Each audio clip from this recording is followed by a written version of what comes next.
तो Homelander the boys universe का सबसे पावरफुल सूप जिसे ऑलमोस्ट सब डरते हैं और ये बहुत ज्यादा ब्रूटल तरीके से किसी को भी मार सकता है क्योंकि वॉट ने होमलैंडर पर कई सारे एक्सपेरिमेंट करके इसे बहुत ज्यादा ताकतवर बना दिया है। ऊपर से होमलैंडर के पास super human strength, speed, durability, x ray vision और सोनिक स्क्रीम जैसे एबिलिटीज है। लेकिन अब क्वेश्चन आता है कि जब होमलैंडर इतना पावरफुल है तो क्या उसे मारा जा सकता है? अब सच बताओ तो होमलैंडर को मारना काफी हार्ड है, लेकिन मेरे पास ऐसे 10 तरीके हैं जिससे होमलैंडर को मार सकते हैं। और पहला तरीका है होमलैंडर को पकड़ के सन में फेंक दो। हम सबको पता है होमलैंडर अपने यूनिवर्स का सुपरमैन है, लेकिन एक्चुअली वो सुपरमैन नहीं है। हाई लिमिट तक होमलैंडर अपने बॉडी पर एक्सट्रीम हीट को सहन कर सकता है, बट सन की गर्मी होमलैंडर के लिए कुछ ज्यादा ही गर्म हो जाएगी। आखिर में होमलैंडर भी एक ह्यूमन ही है जिसे कंपाउंड वी के एक्सट्रीम डोज से इतना पावरफुल बनाया गया है, इसलिए कोई ट्रिक का यूज करके या फिर हाई लेवल टेलीपोर्टेशन करके होमलैंडर को सन में फेंक दो, मारा जाएगा। सेकंड तरीका है एंटमैन जैसे कैरेक्टर को होमलैंडर की बॉडी में ट्रांसफर कर देना। याद है एंड गेम के टाइम पर थ्योरी आ रही थी कि एंटमैन थैनोस की बॉडी में जाएगा उसके सीक्रेट दरवाजे से और फिर अंदर जाकर बड़ा हो जाएगा और थैनोस मारा जाएगा। अब थैनोस का तो नहीं पता, लेकिन होमलैंडर की सिर्फ आउटर बॉडी बहुत ज्यादा स्ट्रॉन्ग है,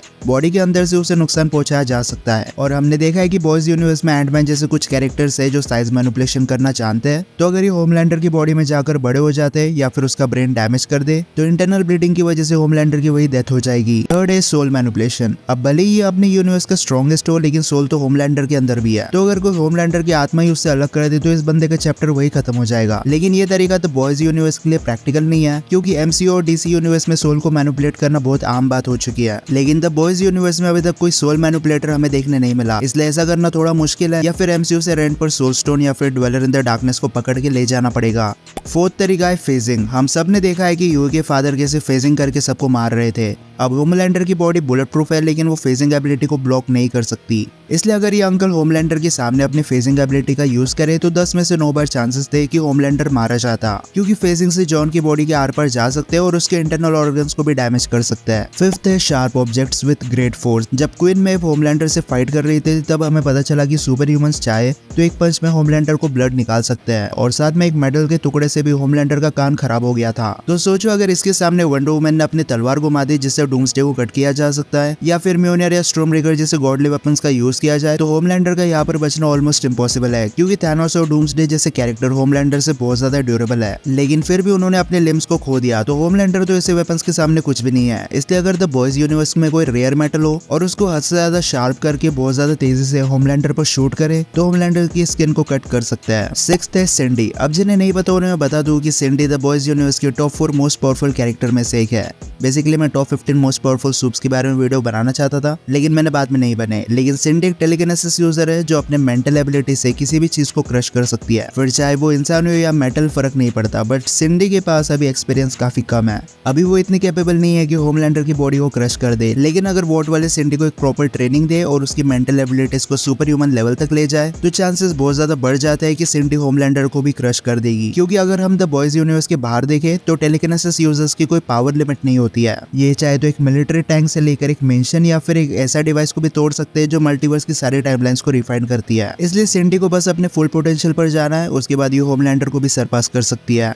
7th तरीका है वायरस। अब बिली बुचर के हाथों एक ऐसा वायरस लग चुका है जिससे सूप्स को मारा जा सकता है, लेकिन अभी ये इतना पावरफुल नहीं है कि होमलैंडर को मार सके। लेकिन हाल ही में एपिसोड में हमें पता चला कि होमलैंडर लेवल का भी वायरस बनाया जा सकता है, लेकिन उससे सारे सुपर ह्यूमंस भी मारे जाएंगे। लेकिन अगर बुचर के हाथों ये वायरस लग गया तो इससे होमलैंडर इन्फेक्ट हो जाएगा और उसका मारा जाना पक्का है। Number 8 soldier boy beam. अब सोल्जर बॉय ने अपने बीम से ना जाने कितने सूप्स की पावर को खत्म किया है और कई को तो मार भी रखा है, लेकिन ऑफिशियली कंफर्म हो चुका है कि सोल्जर बॉय की बीम होमलैंडर की सबसे बड़ी वीकनेस है। बेसिकली इस बीम से सूप के अंदर से कंपाउंड वी पूरी तरीके से खत्म हो जाता है, इसलिए अगर इस फाइट में द बॉयज सक्सेसफुल हो जाते तो होमलैंडर यहाँ पर पक्का मारा जाता। Number 9 Ryan. अब होमलैंडर का बेटा रायन पहला बायोलॉजिकल सूप है और इसे कंपाउंड वी लेने की कोई जरूरत नहीं है, लेकिन हम सब जानते हैं कि इसने अपने लेजर से स्टॉर्म फ्रंट का क्या हाल किया था और अभी के लिए रायन को बहुत ज्यादा ट्रेनिंग की जरूरत है। लेकिन जब रायन अपने फुल पोटेंशियल पर होगा तब वो होमलैंडर से भी ज्यादा ताकतवर बन जाएगा और होमलैंडर भी टाइम के साथ बूढ़ा हो रहा है, इसलिए हो सकता है कि टाइम के साथ वो अपने स्ट्रेंथ को खो दे या फिर अपने पावर्स को ठीक से यूज ना कर पाए। इसलिए अभी के लिए तो रायन होमलैंडर को बीट नहीं कर सकता, लेकिन फ्यूचर में लड़का पक्का अपने फादर को सरपास कर देगा। Okay, number 10 blood manipulation. अब जितने भी सूप्स है सबके ब्लड में टेम्पे देखने मिल जाता है, लेकिन न्यूमैन जैसे कुछ सूप्स है जो ब्लड को मैनिपुलेट कर सकते हैं। तो अगर कोई सुपर ब्लड मैनिपुलेशन करके होमलैंडर की बॉडी से उसका पूरा ब्लड बाहर निकाल दे या फिर टेम्पी को उसके खून से अलग कर दे, तो एक तो होमलैंडर की वहीं पर डेथ हो जाएगी या फिर वो अपने पावर्स को खो देगा। लेकिन ऐसा करना कोई आसान काम तो बिल्कुल नहीं है। नंबर 11, अब फाइनल रास्ता है टीम अप करो। जैसे सोल्जर बॉय और बूचर को फिर से चांस मिले होमलैंडर से फाइट करने का, तो इस बार पक्का होमलैंडर का मरना पक्का हो जाएगा। लेकिन अगर न्यूमैन, सिंडी और जेनवी का सैम टीम अप करते हैं तब भी होमलैंडर को मारना पॉसिबल हो जाएगा, क्योंकि न्यूमैन के पास ब्लड मैनिपुलेशन है, सिंडी के पास टेलीकिनेसिस है जिससे वो अपने मेंटल एबिलिटीज से होमलैंडर को क्रश करने की कोशिश करेगी, और सैम के पास हद से ज्यादा फिजिकल स्ट्रेंथ है। और अगर हम इसे द बॉयज यूनिवर्स का हरक्यूलिस बोले तो गलत नहीं होगा। और अगर ये बंदा एग्रेसिव होकर फाइट करे तो होमलैंडर का भी खून निकाल सकता है। इसलिए अगर ये तीनों टीम अप करते हैं तो होमलैंडर को टेक डाउन करना इजी नहीं होगा, लेकिन फिर भी ये तीनों मिलकर होमलैंडर को मार दे ऐसा करना इम्पॉसिबल भी नहीं है। इसलिए होमलैंडर को मारा जा सकता है, लेकिन वो रास्ते काफी हार्ड है। लेकिन इसी के साथ आज की लिस्ट ये खत्म होती है। अब अगर आपको कोई रास्ता पता हो तो मुझे कमेंट सेक्शन में बता सकते हो। वीडियो पसंद आएगी तो इस वीडियो को लाइक और शेयर कर देना और चैनल को सब्सक्राइब कर देना इसी वीडियो देखने के लिए। तो फिलहाल इतना ही, अब मैं मिलता हूँ आपसे अगले वीडियो में, तब तक गुड बाय।